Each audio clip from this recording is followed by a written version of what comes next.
नमस्कार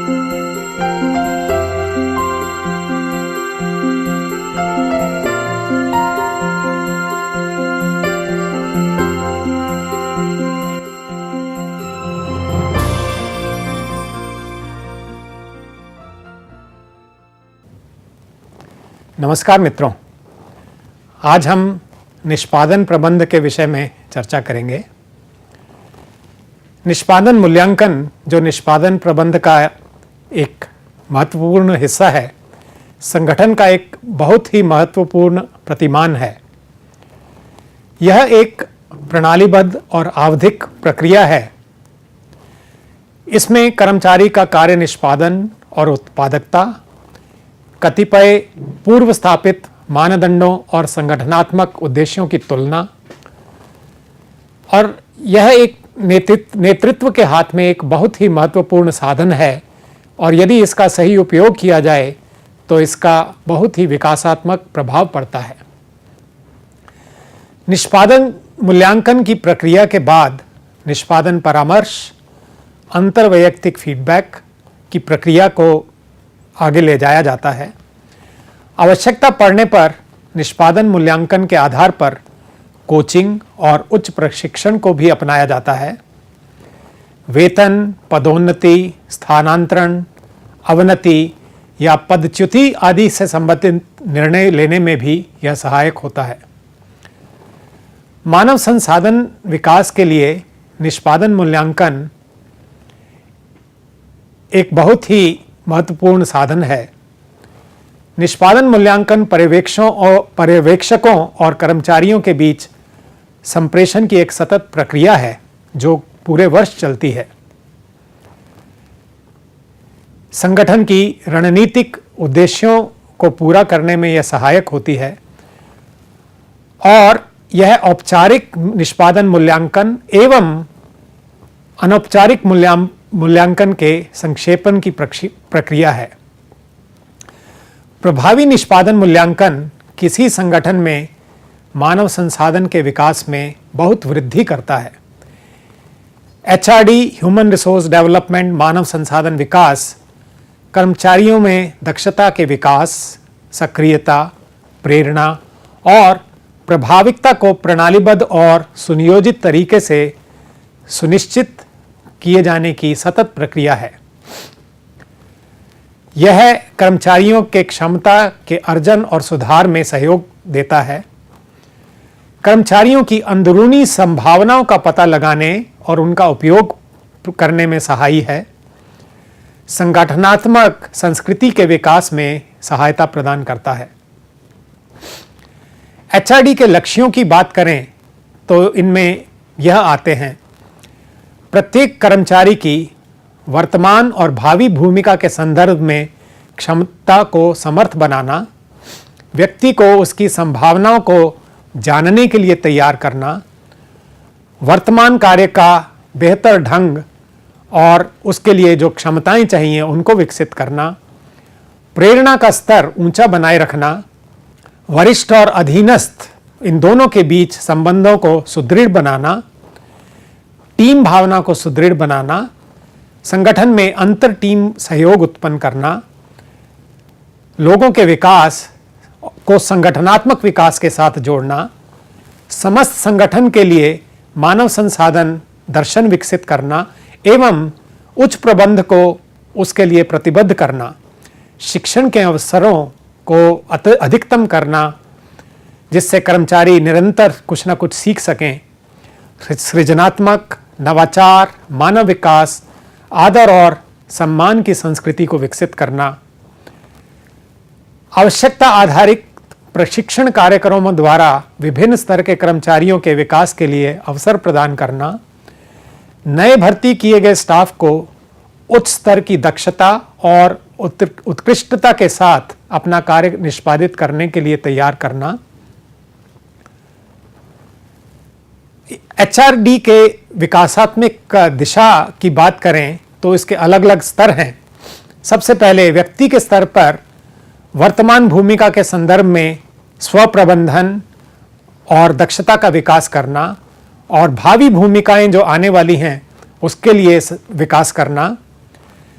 भूमिका के संदर्भ में यदि बात करें तो भूमिका की स्पष्टता, अंतर भूमिका का संयोजन, सर्वोत्तम या जो ऑप्टिमम दबाव है उसमें निष्पादन कैसे किया जाए, युग्मों की अगर बात करें तो उनमें विश्वास और परस्परता पैदा करना, दलों के संदर्भ में उनमें संयोजकता करना और साधनों का इष्टतम उपयोग कर पाना, अंतरदल में सहयोग उत्पन्न करना और संगठन के स्तर पर स्व नवीनीकरण पद्धतियों को पैदा करना है।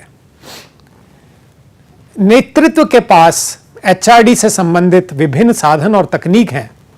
उनमें सबसे पहले भूमिका विश्लेषण और विकास अभ्यास की भूमिका, निष्पादन योजना, निष्पादन विश्लेषण और पुनरीक्षा, निष्पादन परामर्श और अंतरवैयक्तिक फीडबैक, भर्ती प्रशिक्षण, काम चक्रानुक्रम, कैरियर की योजना और विकास, दबाव ऑडिट और दबाव प्रबंधन, संगठन विकास का अभ्यास, साप्ताहिक और मासिक अंतराल पर बैठकें, मूल्यांकन प्रणाली, प्रशिक्षण, संस्कृति प्रणाली एवं स्व नवीनीकरण प्रणाली। इन सबको अगर हम संक्षेप में बात करें तो निष्पादन मूल्यांकन एचआरडी की एक अत्यंत ही महत्वपूर्ण तकनीक है। निष्पादन मूल्यांकन के विभिन्न उद्देश्य रहते हैं।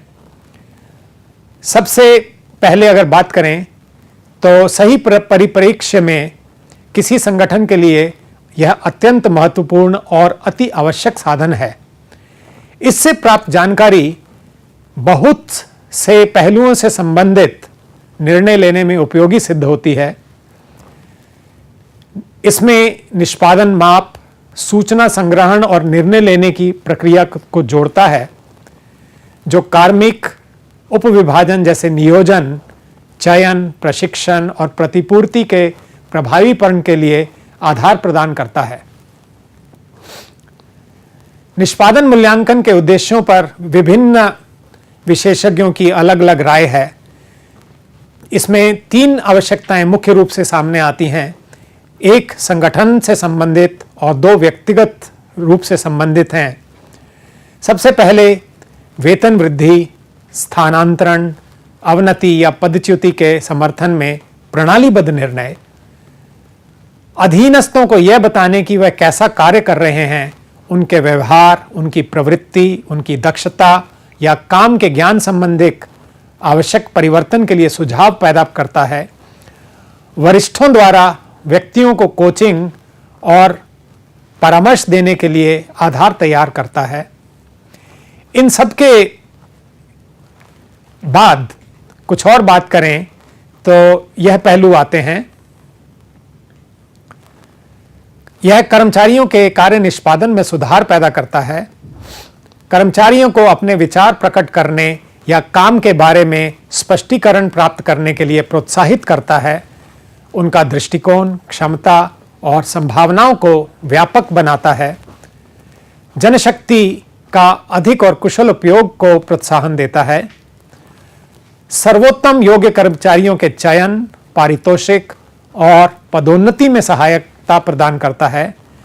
कर्मचारियों को होने वाली शिकायतों को दूर करने में सहयोग करता है।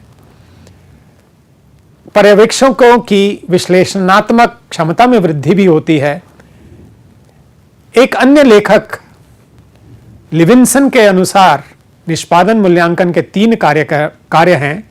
सबसे पहले प्रत्येक व्यक्ति को उसके निष्पादन के संबंध में पर्याप्त फीडबैक देना, अधिक प्रभावी कार्य की आदतों को विकसित करने के लिए व्यवहार सुधार या परिवर्तन का आधार तैयार करना, और प्रबंधकों को वे आंकड़े प्रदान करता है जिससे वे भावी कार्य और प्रतिपूर्ति का निर्णय ले सकते हैं।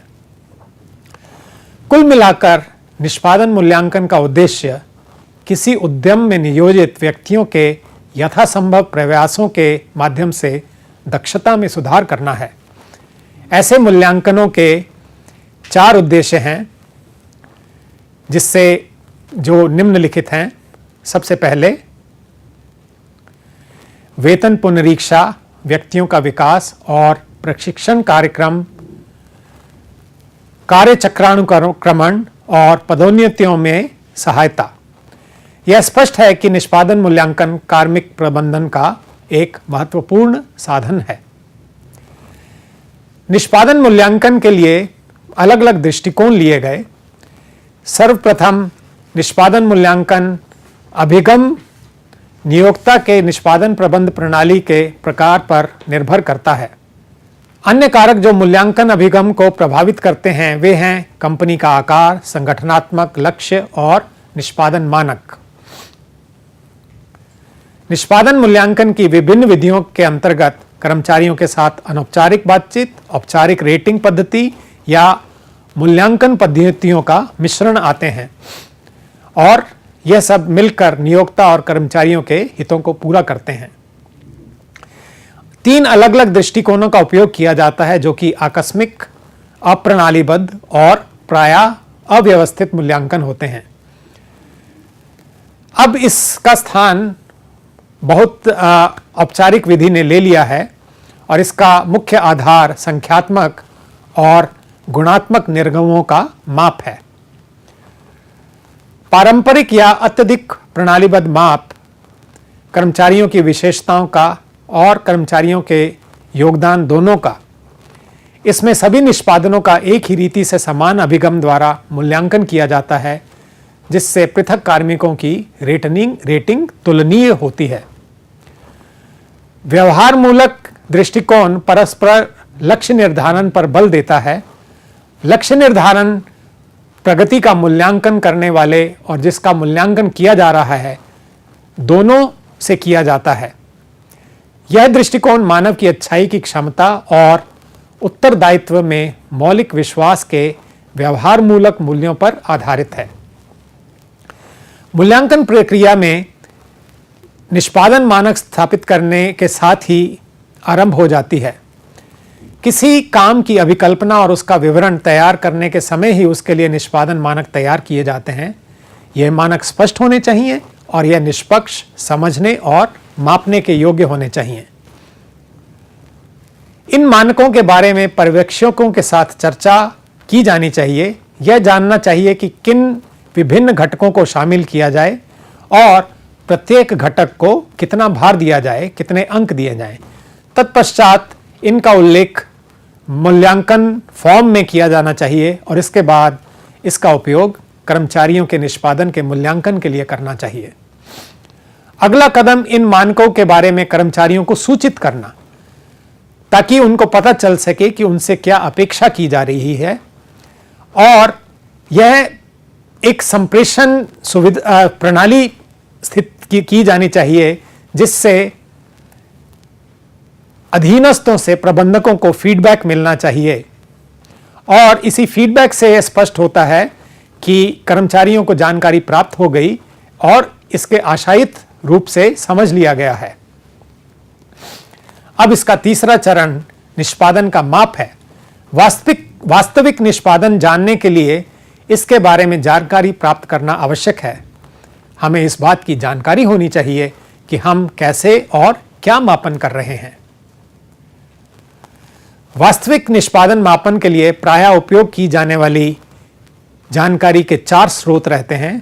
सबसे पहले व्यक्तिगत समझ, सांख्यिकीय रिपोर्ट, मौखिक रिपोर्ट और लिखित रिपोर्ट। चौथा चरण मानकों के साथ वास्तविक निष्पादन का है। मानक निष्पादन और वास्तविक निष्पादन के बीच विचलन के उल्लेख का प्रयास किया जाना चाहिए। अगले चरण में मूल्यांकन के परिणामों के बारे में कर्मचारियों के साथ आवधिक चर्चा, जिसमें अच्छे बिंदुओं, कमजोर बिंदुओं और कठिनाइयों को इंगित किया जाता है जिससे कि अंततः निष्पादन में सुधार हो सके। अधीनस्थ द्वारा अपने निष्पादन संबंधी जानकारी प्राप्त करने का उसके आत्मबल और उसके भावी निष्पादन पर काफी फर्क पड़ता है। अंतिम चरण आवश्यकता पड़ने पर सुधारात्मक कार्यवाही की जानी चाहिए। इसमें 2 प्रकार के घटक हैं। एक जो तत्काल मुख्यतः लक्षणों से संबंधित है और इसको आग बुझाने के रूप में कहा जा सकता है, लेकिन इसका जो दूसरा प्रकार है जो मौलिक है और कारणों पर ध्यान दिया जाता है, इससे कमियों का स्थायी समाधान निकाला जाता है। कोचिंग और परामर्श की तकनीकें सामने लाई जाती हैं, जिससे विशेष कार्य या परियोजनाएं निर्धारित की जाती हैं। व्यक्तियों को औपचारिक प्रशिक्षण पाठ्यक्रमों में भेजा जा सकता है और निर्णय लेने का दायित्व और प्राधिकार अधीनस्थों को सौंपा जा सकता है। निष्पादन मूल्यांकन के लिए उपयोग की जाने वाली कुछ पद्धतियां इस प्रकार है: आकारादि या संख्यात्मक रेटिंग, बलात् चयन रेटिंग।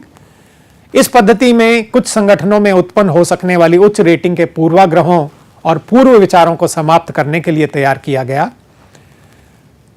व्यक्तित्व के गुणों की रेटिंग, इसमें कर्मचारी के व्यक्तिगत गुणों और व्यक्तित्व की विशेषताओं की रेटिंग की जाती है। ग्राफिक रेटिंग पैमाना, जो कि सबसे प्रचलित पद्धति है, सबसे पुरानी पद्धति है।